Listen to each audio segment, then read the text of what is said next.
आगे बढ़ेंगे, बात करेंगे थॉट ऑफ द डे की। जो आज का हमारा मोटिवेशनल पावरफुल थॉट है कि उठो, जागो और तब तक मत रुको जब तक कि मंजिल प्राप्त ना हो जाए। स्वामी विवेकानंद जी का ये बहुत महत्वपूर्ण कथन है हर युवा को, हर व्यक्ति को, हर संसार के हर व्यक्ति को, कि हम सब की एक मंजिल है जिसको हमें प्राप्त करना है, और जब तक मंजिल हमें प्राप्त नहीं हो जाए तब तक हमें रुकना नहीं चाहिए, हारना नहीं चाहिए, थकना नहीं चाहिए, बैठना नहीं चाहिए। और जो थक कर बैठ जाते हैं, हार जाते हैं, रुक जाते हैं, उनको कभी भी मंजिल नहीं मिलती। तो आप तय करें आपको मंजिल प्राप्त करना है या नहीं करना है। अगर प्राप्त करना है तो आज ही बिना रुके आगे बढ़े, उठें, चले।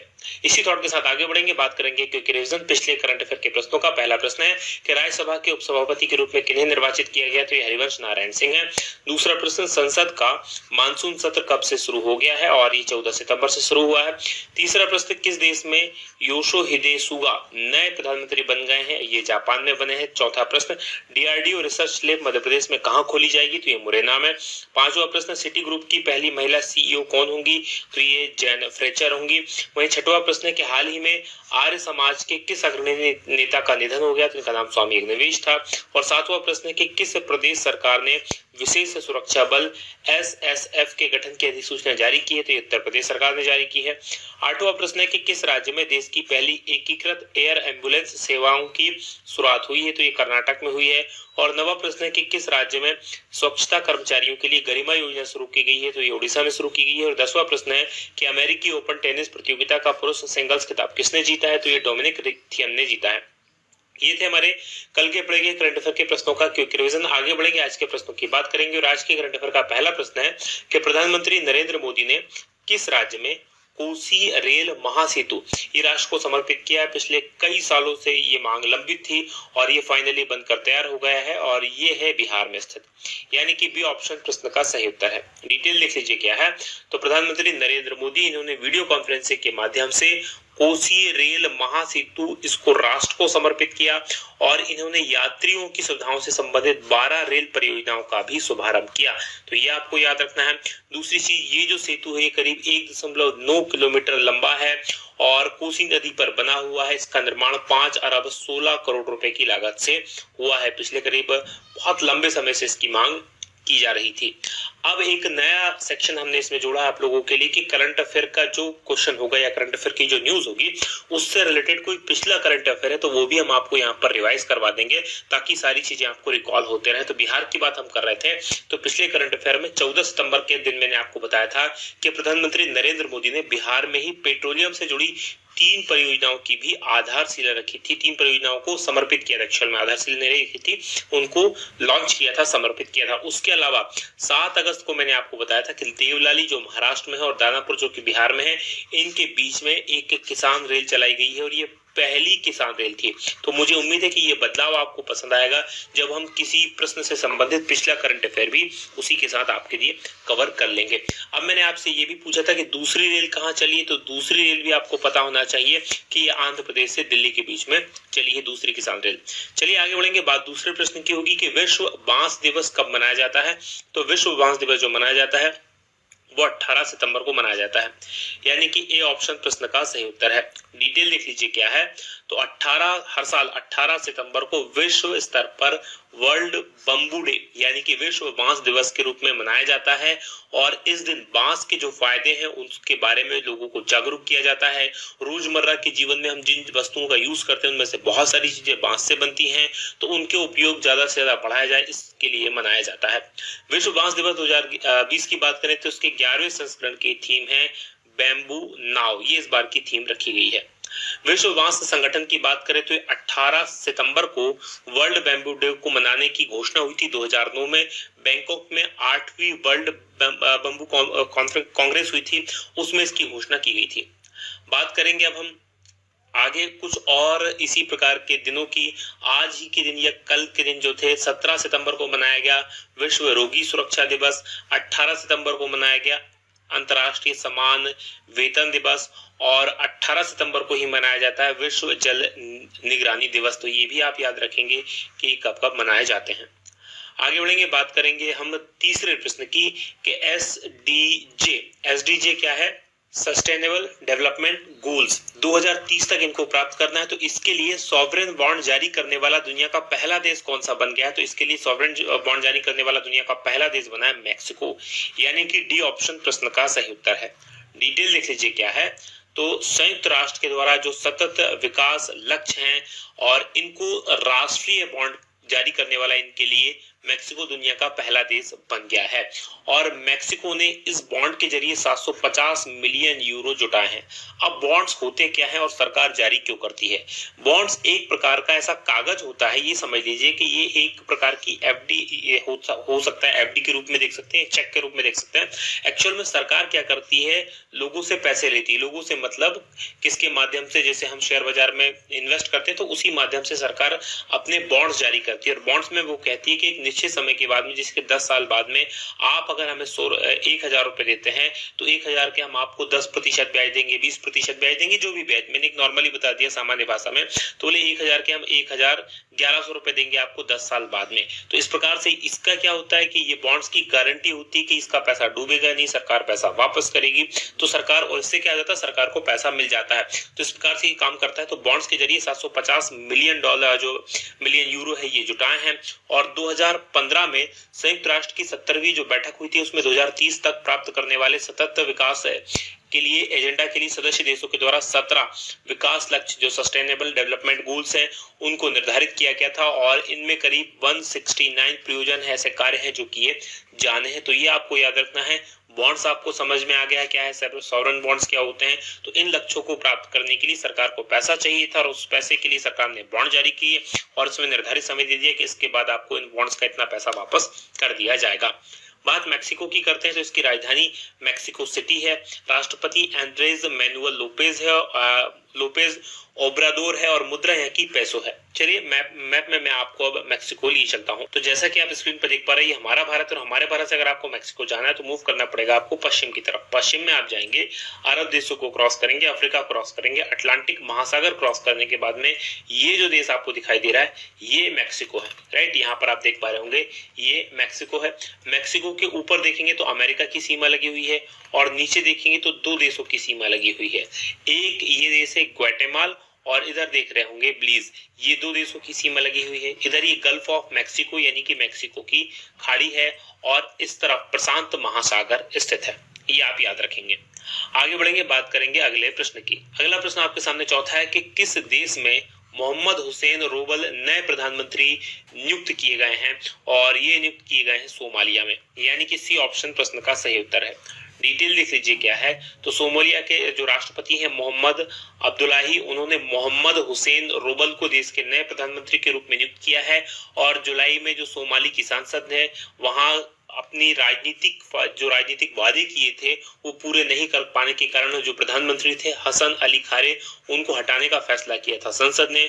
और फिर राष्ट्रपति से कहा था कि वो नए प्रधानमंत्री की नियुक्ति करें। तो इसी के तहत राष्ट्रपति ने नए प्रधानमंत्री की नियुक्ति की है। और ये जो नए प्रधानमंत्री रोबल साहब हैं ये काफी अंतर्राष्ट्रीय संस्थाओं में काम कर चुके हैं। बात सोमालिया की करेंगे। राजधानी यहाँ की मोगादिशु है। प्रधानमंत्री अब बन गए हैं मोहम्मद हुसैन रोबल और मुद्रा यहाँ की सोमालियाई शिलिंग है। चलिए मैप में मैं आपको अब सोमालिया लिए चलता हूं। तो जैसा कि आप स्क्रीन पर देख पा रहे हैं हमारा भारत, और हमारे भारत से अगर आपको सोमालिया जानना है तो ये अरब सागर है। अरब सागर किस तरफ देखेंगे तो ये जो देश आपको दिखाई दे रहा है ये ग्रीन कलर का देश ये सोमालिया है। राइट, और ये जो जगह हुई निकली हुई दिखाई दे रही है इसको हॉर्न ऑफ अफ्रीका के नाम से जाना जाता है। इसमें इथोपिया का कुछ हिस्सा है, सोमालिया तो है ही, इस तरह जिबूती का थोड़ा सा हिस्सा आ जाता है। राइट, तो इसको किस नाम से जाना जाता है तो हॉर्न ऑफ अफ्रीका के नाम से। यहाँ पर देखेंगे इसकी राजधानी है ये मोगादिशु है जो इसकी राजधानी है। राइट, ये आप याद रखेंगे। आगे बढ़ेंगे, बात करेंगे अगले प्रश्न की। अगला प्रश्न आपके सामने पांचवा है कि हाल ही में होम्योपैथी केंद्रीय परिषद संशोधन विधेयक 2020 और भारतीय चिकित्सा केंद्रीय परिषद संशोधन विधेयक 2020 किस सदन में इसको पारित किए गए हैं? तो इनको राज्यसभा में पारित कर दिया गया है, यानी कि ए ऑप्शन प्रश्न का सही उत्तर है। डिटेल देख लीजिए क्या है। तो राज्यसभा ने होम्योपैथी केंद्रीय परिषद संशोधन विधेयक 2020 और भारतीय चिकित्सा केंद्रीय परिषद संशोधन विधेयक 2020 को पारित कर दिया है। और जो होम्योपैथी केंद्रीय परिषद संशोधन विधेयक है उसके तहत होम्योपैथी केंद्रीय परिषद अधिनियम 1973 में संशोधन किया गया है। तो इससे पहले अधिनियम बना हुआ था, इस अधिनियम में संशोधन किया गया है और इसके तहत यह व्यवस्था की गई यही है कि जो केंद्रीय होम्योपैथी परिषद है उसमें होम्योपैथी शिक्षा और प्रैक्टिस को इसमें नियंत्रित किया जाएगा। उसके अलावा जो भारतीय चिकित्सा केंद्रीय परिषद संशोधन विधेयक 2020 है, इसके तहत 1970 में जो विधेयक आया था उसमें संशोधन किया गया है और इस अधिनियम के तहत आयुर्वेद, योग, नेचुरोपैथी सहित जो भारतीय चिकित्सा पद्धतियां हैं उनकी शिक्षा और अभ्यास को नियंत्रित किया जाएगा। बात करेंगे राज्यसभा की, जहां इसका जो यहां से इसको पारित किया गया है, ये एक स्थायी और उच्च सदन है, ये कभी भंग नहीं होता है। 6 वर्ष में इसके सदस्यों का कार्यकाल होता है और अधिकतम इसमें सदस्यों की संख्या 252 हो सकती है, वर्तमान में 245 है। सभापति वर्तमान में वेंकैया नायडू हैं जो कि उपराष्ट्रपति हैं, पदेन सभापति होते हैं। अब बात पिछले करंट अफेयर की करें तो 15 सितंबर को मैंने आपको बताया था कि एनडीए के उम्मीदवार थे हरिवंश नारायण सिंह, इनको फिर से राज्यसभा का सभापति उपसभापति चुना गया, तो ये भी आप याद रखिएगा। तो ये सेक्शन हमारा अब लगातार चलेगा। कैसा लगा ये सेक्शन कमेंट करके जरूर बताइएगा। बात करेंगे 6वें प्रश्न की कि केंद्रीय मंत्री हरसिमरत कौर बादल ने इस्तीफा दे दिया है, वह किस मंत्रालय की मंत्री थी? तो उनके पास जो मंत्रालय था खाद्य प्रसंस्करण उद्योग मंत्री थी, या खाद्य प्रसंस्करण उद्योग मंत्रालय उनके पास में था, यानी कि सी ऑप्शन प्रश्न का सही उत्तर है।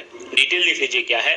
तो जो केंद्रीय खाद्य प्रसंस्करण उद्योग मंत्री हैं हरसिमरत कौर बादल, इन्होंने अपने पद से इस्तीफा दे दिया है और ये इस्तीफा इन्होंने इसलिए दिया है क्योंकि केंद्र सरकार अभी तो विधेयक लेकर आई है, किसानों की उपज, व्यापार और वाणिज्य विधेयक 2020 और कृषि सेवा विधेयक 2020, इसके विरोध में इन्होंने ये इस्तीफा दिया है। और हरसिमरत कौर बादल जो है वो शिरोमणि अकाली दल की नेता है, पंजाब में काफी बड़ा दल है और अकाली दल जो है एनडीए जो वर्तमान में बीजेपी की सरकार है और बीजेपी की सरकार का जो गठबंधन है एनडीए कहा जाता है इसको, इसकी घटक दल है।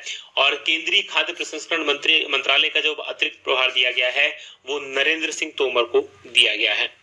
बात करेंगे 7वें प्रश्न की कि भारतीय शास्त्रीय नृत्य कला, वास्तुकला और कला इतिहास की विद्वान का नाम क्या था जिनका 16 सितंबर को निधन हो गया है? और इनका नाम था डॉक्टर कपिला वात्स्यायन, यानी कि डी ऑप्शन प्रश्न का सही उत्तर है। डिटेल लिख लीजिए क्या है। तो भारतीय शास्त्रीय नृत्य कला, वास्तुकला और कला इतिहास की विद्वान थी डॉक्टर कपिला वात्स्यायन। 16 सितंबर को नई दिल्ली में इनका निधन हो गया है। ये राज्यसभा की सदस्य भी रह चुकी हैं, इसके अलावा शिक्षा मंत्रालय में सचिव के पद पर भी काम कर चुकी हैं। डॉक्टर वात्स्यायन की बात करें तो इंदिरा गांधी राष्ट्रीय कला केंद्र के संस्थापक निदेशक के रूप में इन्होंने काम किया है और इंडिया इंटरनेशनल सेंटर की पूर्व अध्यक्ष रही हैं। बात 8वें प्रश्न की होगी कि किसे एशिया गेम चेंजर अवार्ड 2020 से सम्मानित किया जाएगा? और ये सम्मान दिया जाएगा सैफ विकास खन्ना को, यानी कि बी ऑप्शन प्रश्न का सही उत्तर है। डिटेल लिख लीजिए क्या है। तो जाने माने सैफ विकास खन्ना, इनको प्रतिष्ठित एशिया गेम चेंजर अवार्ड 2020 से सम्मानित करने के लिए चुना गया है और उन्हें ये पुरस्कार इसलिए दिया जा रहा है क्योंकि पूरे भारत में कोविड-19 महामारी के दौरान उन्होंने लाखों लोगों तक भोजन वितरित करने का अभियान था फीड इंडिया, इसके माध्यम से खिलाने पिलाने के लिए काफी योगदान इन्होंने दिया था। जबकि ये खुद अमेरिका में रहते हैं, उसके बाद भी उन्होंने बड़ा सहयोग इसके लिए किया था। अमेरिका का एक गैर लाभकारी संगठन है एशिया सोसाइटी, उनके द्वारा हर साल 2014 से एशिया के भविष्य के लिए जो सकारात्मक योगदान देने वाले लोग हैं उनकी पहचान के लिए और उनको सम्मानित करने के लिए एशिया गेम चेंजर अवार्ड की शुरुआत की गई थी। तो ये आपको याद रखना है। बात करेंगे 90वें प्रश्न की कि IMD के द्वारा जारी ग्लोबल स्मार्ट सिटी इंडेक्स 2020 में शीर्ष भारतीय शहर कौन सा है? तो इसमें शीर्ष भारतीय शहर है हैदराबाद, यानी कि डी ऑप्शन प्रश्न का ए ऑप्शन प्रश्न का सही उत्तर है। डिटेल लिख लीजिए क्या है। तो इंस्टीट्यूट फॉर मैनेजमेंट डेवलपमेंट, ये Singapore university and technology and design का साथ मिलकर इसने स्मार्ट सिटी इंडेक्स 2020 जारी किया है और इस सूचकांक में जो सिंगापुर है वो नंबर 1 पर है, उसके बाद हेलसिंकी है और उसके बाद ज्यूरिख है। अब मुझे कमेंट करके बताइएगा कि हेलसिंकी, ज्यूरिख ये किन 2 यूरोपीय देशों के शहर हैं। तो ये टॉप 3 स्मार्ट शहर ये हैं। और इस सूची में भारतीय शहरों की बात करें तो नंबर शीर्ष पर यानी नंबर 1 पर भारतीय शहरों में नंबर 1 पर है हैदराबाद, और इस सूची में हैदराबाद 85वें नंबर पर था इस बार, लेकिन पिछली बार ये 67 नंबर पर था। तो इस बार हर एक हमारे भारतीय शहरों की जो रैंकिंग है उसमें गिरावट आई है। नई दिल्ली जो पहले 68वें नंबर पर था इस बार 86वें नंबर पर आ गया। मुंबई जो पहले 78वें नंबर पर था वो 93वें नंबर पर पहुंच गया और बेंगलुरु जो 79 नंबर पर था वो 95 नंबर पर पहुंच गया। बात करेंगे 10वें प्रश्न की कि भारत सरकार ने किस राज्य की खेल एकेडमी को खेलो India state centre of excellence बनाया है? और ये बनाया गया मध्य प्रदेश की एकेडमीज को, यानी कि डी ऑप्शन प्रश्न का सही उत्तर है। डिटेल लिख लीजिए क्या है। तो भारत सरकार ने भविष्य के चैंपियन खिलाड़ी तैयार करने के लिए मध्य प्रदेश राज्य शूटिंग, रोइंग और हॉकी एकेडमी को खेलो इंडिया सेंटर ऑफ एक्सीलेंस बनाया है। और मध्य प्रदेश की जो खेल मंत्री है यशोधरा राजे सिंधिया, उनकी पहल पर, उस समय की मंत्री थी खेल मंत्री, उनकी पहल पर राज्य खेल एकेडमी 2006-7 में काफी खेल एकेडमी स्थापित हुई थी। वर्तमान की बात करें तो देश में मध्य प्रदेश राज्य खेल एकेडमी अब रोल मॉडल बनेंगी। बात मध्य प्रदेश की करते हैं। यहाँ की राजधानी भोपाल है, मुख्यमंत्री शिवराज सिंह चौहान है, राज्यपाल लालजी टंडन की तबीयत हो चुकी है, आनंदीबेन पटेल है। राइट, तो ये आप याद रखिएगा।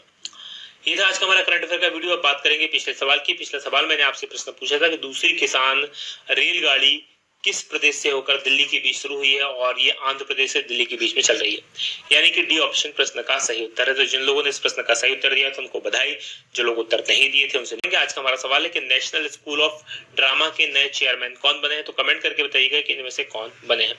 ये वीडियो कैसा लगा ये बताना मत भूलिएगा। आज की बात करेंगे यही समाप्त। आप लोगों का बहुत बहुत धन्यवाद। जय हिंद, जय भारत।